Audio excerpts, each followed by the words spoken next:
श्री शिवाय नमस्तुभ्यम। हम सबको पता है कि आज है 15 जून यानी कि सोमवती अमावस्या का बहुत ही पावन सा दिन। और आज इस अमावस्या तिथि पर हम अपने पितरों को खुश करेंगे। बहुत सारी बहनें आज व्रत थी और बहुत सारी व्रत नहीं थी। तो आप व्रत थी या व्रत नहीं थी उससे मतलब नहीं है, बट आज रात में आप सभी को पितृ अमावस्या दीपक अपने घर पे ज़रूर लगाना होगा। बहुत ही सुंदर सी वीडियो होने वाली है, बहुत ध्यान से वीडियो को सुनिएगा, ठीक है ना। देखो, अच्छा, आज दीपक देख करके आपके माइंड में आया होगा भैया ये क्या दिखा दिया। ये ऐसे दिखा दिया कि कुछ लोग कहते हैं कि भैया क्या हम ये वाला दिया भी अपने घरों पे लगा सकते हैं क्या, जब भी हमें कोई ऐसा दिया लगाना हो। इसका जवाब है हाँ।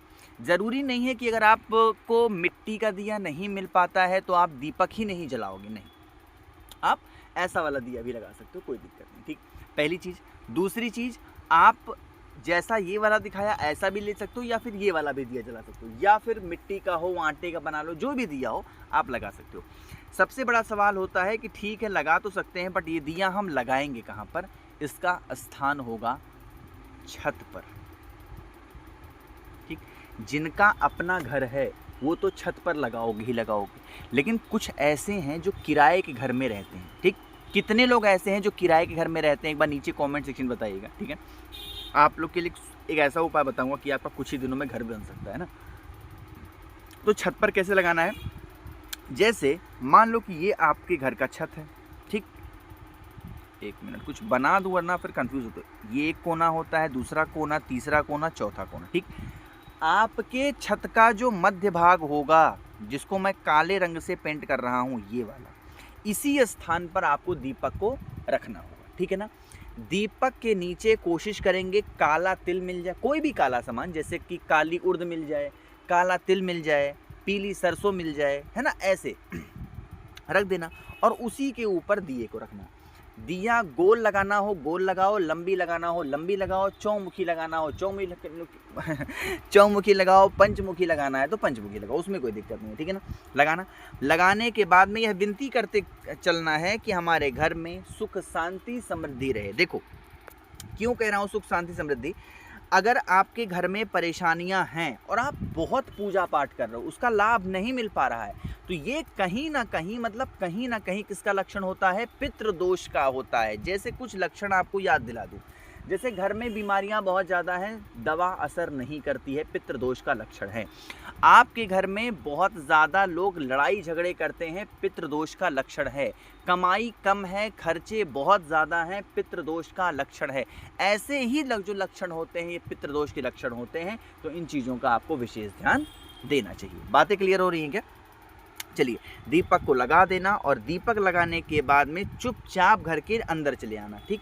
दीपक जल रहा है कि बुझ गया है कि क्या हो गया है, इससे आपको मतलब नहीं है। आपने अपना काम कर दिया, पितरों के लिए दिया लगा दिया। नेक्स्ट डे अर्ली मॉर्निंग चले जाओ और दीपक उठा के घर में लाओ, धूल वगैरह के रख देना। दूसरा, जिन भी मेरे भाई बहनों के पास में अपना घर नहीं है तो वो दिया कहाँ लगाएंगे, वो खुले आसमान के नीचे, चाहे घर के बाहर चले जाओ या अपनी बालकनी में लगा सकते हो, कहीं पर भी दिया लगा दो, बट वो खुले आसमान के नीचे लगाइएगा। इससे जो आपके पितृ होंगे वो तृप्त होते हैं और कभी आपको परेशान नहीं करते हैं। अच्छा, एक चीज़ और समझा दूँ, पितरों के खुश होने में और पितरों के तृप्त होने में ज़मीन आसमान का अंतर है। कैसे अंतर है? अगर आपने अपने पितरों को खुश किया तो आपको हर साल खुश करना पड़ेगा, हर महीने खुश करना पड़ेगा। लेकिन एक बार आपके पूजा से अगर पितृ आपके तृप्त हो गए तो आपको बार बार फिर न तो पितृदोष पूजा करानी पड़ती है, ना तो किसी भी प्रकार का पूजा पाठ कराना पड़ता है। बातें क्लियर हैं क्या? चलिए आगे बढ़ते हैं। आज के ही दिन करने वाले हम लोग दूसरे उपाय की तरफ, जो कि बहुत स्पेशल है। जब कभी भी अमावस्या तिथि आई है, ये उपाय मैंने आप सभी को याद ज़रूर दिलाया है। सुनिएगा बहुत ध्यान से। देखो, आज के टाइम पे एक प्रॉब्लम ज़्यादातर घरों में चल रही है। वो प्रॉब्लम क्या है कि भैया हमारे घर में नज़र बड़े लगते हैं, लोग टोने कर देते हैं, टोटका कर देते हैं। तो इससे क्या हो रहा है कि हमने जो अभी तक कोशिश की है अच्छे से रहने की, या हम पूजा पाठ करते हैं, वो सारे व्यर्थ हो जाते हैं। कि कोई इंसान कुछ करा धरा देता है तो वो चीज़ें नहीं हो पाती हैं ठीक तरीके से। क्या करें इसके लिए? तो अगर आपको ये सब चीज़ें को नहीं सहना है तो नज़र के लिए इस उपाय को करिएगा। सिर्फ अमावस्या तिथि पर ही इस उपाय को करते हैं। एक चुटकी पीली सरसों, रिपीट कर रहा हूँ, क्या? एक चुटकी आप सभी को पीली सरसों लेनी है। जिस व्यक्ति को नज़र लगी हुई है, रिपीट कर रहा हूँ, जिस व्यक्ति को नज़र लगी हुई है उस व्यक्ति के हाथों से 5 लौंग गिन करके, और जो भी लौंग लोगे उसके जो फूल हों वो क्रैक नहीं हो, टूटे हुए नहीं हो, इस चीज़ का भी विशेष ध्यान देना होगा। ठीक है ना। क्या करना है, थोड़ी सी पीली सरसों और 5 लौंग उस व्यक्ति के हाथों से लेना जिस व्यक्ति को नज़र बहुत लगती है। अब यहाँ पर चाहे कोई लड़का हो, चाहे कोई लड़की हो, चाहे कोई बूढ़ा व्यक्ति हो, चाहे कोई जवान व्यक्ति हो, उम्र की यहाँ पर कोई ताकत नहीं है। कोई भी हो जिसको नज़र लगती है उसके हाथों से ले सकते हो। लेने के बाद में उन दोनों चीज़ों को अपने पूरे घर में घूमना, जितने भी रूम्स होंगे, जितने भी कमरे होंगे, उन सभी कमरों में घूमना। एक छोटा सा कोई दिया ले लेना, कटोरी ले लो, दिया ले लो, कुछ भी ले लो, और जिस स्थान पर आपने दीपक लगाया ना उसी के पास में चले जाना। ऐसे आप छोटी सी कटोरी में पीली सरसों को डाल देना और लौंग को डाल देना, एक छोटा सा कपूर का टुकड़ा लेना और उसको जला देना। यकीन मानिए वो जो जैसे जैसे वो लौंग पीली सरसों के साथ में जलेगा, जो भी नज़र टोने टोटके उस व्यक्ति को लगे होंगे या लगने वाले होंगे आपके घर परिवार पे, वो धीरे धीरे धीरे धीरे करके उतरना शुरू हो जाएंगे। देखो, कोई भी चीज़ मतलब ऐसे एक ही बार में नहीं होती है ना, हर चीज़ का अपना नियम होता है, हर चीज़ में समय लगता है। तो अगर आपको नज़र टोने टोटके बहुत लगे हुए हैं तो आप इस उपाय को करके देखिएगा, कभी भी आपको किसी भी रूप में कैसी भी दिक्कतें नहीं आएंगी। घर परिवार में सुख शांति समृद्धि का वास सदैव बना रहेगा। बातें क्लियर हैं? चलिए आगे बढ़ते हैं। आज के दिन करने वाले हम लोग तीसरे उपाय की तरफ, जो कि आप चाहो तो बेलपत्र से कर सकते हो या फिर आप चाहो तो 1 लोटा जल से भी कर सकते हो। कैसे करने हैं, कहाँ पर करने हैं और किस लिए करने हैं, इसके बारे में ज़रूर बात करेंगे। लेकिन सबसे पहला काम है, वीडियो को लाइक करिएगा। जितने मेरे भाई बहन आवाज़ पहली बार सुन रहे हैं, चैनल को ज़रूर सब्सक्राइब करेंगे। ठीक है ना। समझने की कोशिश करते हैं इस उपाय को। ये बड़ा ही प्यारा, बड़ा ही स्पेशल सा उपाय है। अब इस उपाय के लिए हमें कुछ कह सकते हो भोग लगाना होगा। ठीक है ना। देखो, अब भोग किस चीज़ का लगाओगे समझो। आपको अगर बेलपत्र मिल जाती है तो बहुत अच्छी बात है, बेलपत्र नहीं मिलती है तो कोई दिक्कत नहीं है, बहुत परेशान होने की कोई आवश्यकता भी नहीं है। ठीक है ना।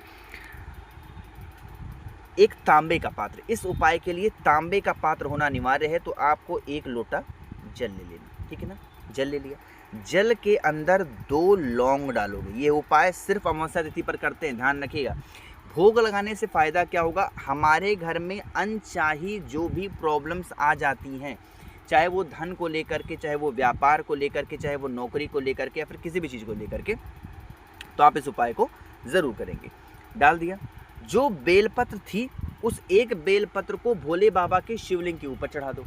अगर बेलपत्र नहीं है तो सिर्फ आप भोले बाबा को स्पर्श कर लो और इस तांबे के पात्र के अंदर जो 2 लौंग है जल के साथ में, उसे लेकर के कहाँ पे जाओगे।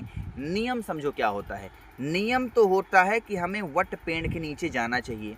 अगर आज आप वट पेड़ के नीचे शाम के टाइम पे प्रदोष काल के बाद में जा सकते हो तो बहुत अच्छी बात है। नहीं जा सकते हो तो आपके ही घर के अंदर कोई भी वृक्ष हो, कोई भी मतलब कोई भी वृक्ष हो, घर के अंदर की मैं बात कर रहा हूँ, तुलसी माता का पौधा छोड़ करके कोई भी वृक्ष हो, उस पेड़ के नीचे जाना और वही लौंग के भोग वाला जो जल होगा, वट का पेड़ होगा तो वटकेश्वर महादेव। अगर वट के पेड़ के नीचे कर रहे हो उपाय को तो वटकेश्वर महादेव। किसी और पेड़ के नीचे उपाय को कर रहे हो तो किसके नाम से करोगे? अरे बोलो जल्दी से भाई, किसके नाम से करोगे? तो आपको करना पड़ेगा सोमेश्वर महादेव। करके देखेंगे आज अमावस्या तिथि का ये उपाय, आपके घर में असीम कृपा होगी भोले बाबा की। कभी भी किसी भी प्रकार से कोई संकट परेशानी नहीं आ सकती है। बाकी मैंने कोशिश तो की आप सभी को सब कुछ प्यार से अच्छा बताने की, हर एक चीज़ें।